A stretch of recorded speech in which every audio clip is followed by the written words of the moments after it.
There's just something about the heavens, looking up at the sky at night and seeing the stars in a whole new way. My guest is a senior at Yale University who, with his camera, is creating a different kind of night light show.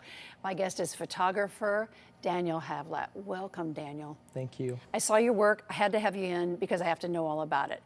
All right, you love Yale's architecture. I do. You also have figured out something called astrophotography skills. We're going to look at some of your work from the heavens. Tell me about this, and how did you start this in the first place? Yeah, well, I think Yale is a very dynamic, beautiful place. There's a lot going on all the time, but it's easy to forget that there's kind of a wider world. And what I wanted to capture was the wider world's dynamicism and the wider world's beauty at the same time as the Yale campus's beauty. And that's kind of what the guiding principle was here.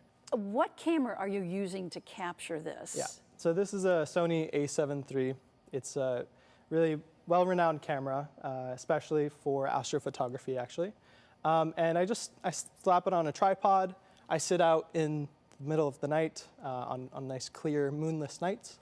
And I basically just, I capture long exposures, like 30 seconds, 15 to 30 seconds.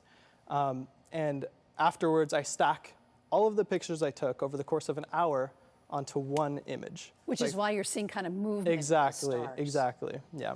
Are you selling any of this work? Because I think it's terrific. Thank you.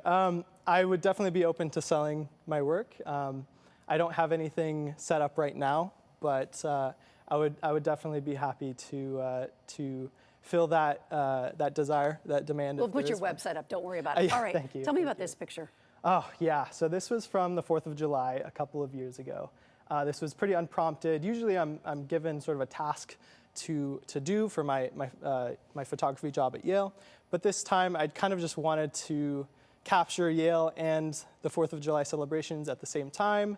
And I went to some random parking garage in New Haven, went to the roof, set up, and got, these are also long exposure shots actually, of these fireworks being set off from near East Rock.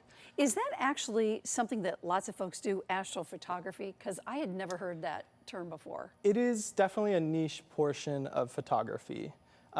It has very dedicated people within it. It's definitely a subfield that can get pretty intense.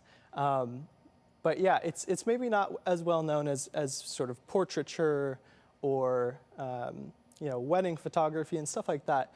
Which is a shame because it does show the world in a very unique way that most people just don't really get to see all that often. I think you've captured some stunning images. They're amazing. You are from Colorado, so yes. Big sky country. Have you always decided to just kind of shoot up into the heavens, or was this a new thing to you?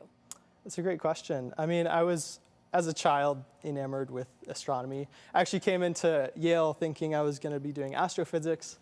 And so, when I was a kid, I had a little telescope and stuff like that. I had a book of the constellations.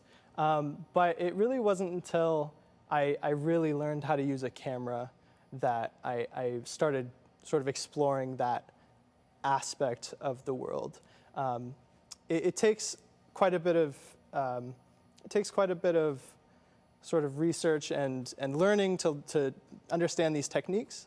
And so once I actually learned how to do those things, it opened up a whole new world to me altogether. All right, you're a senior at Yale. You said you're going to do one more year. And what are you majoring in, and then what?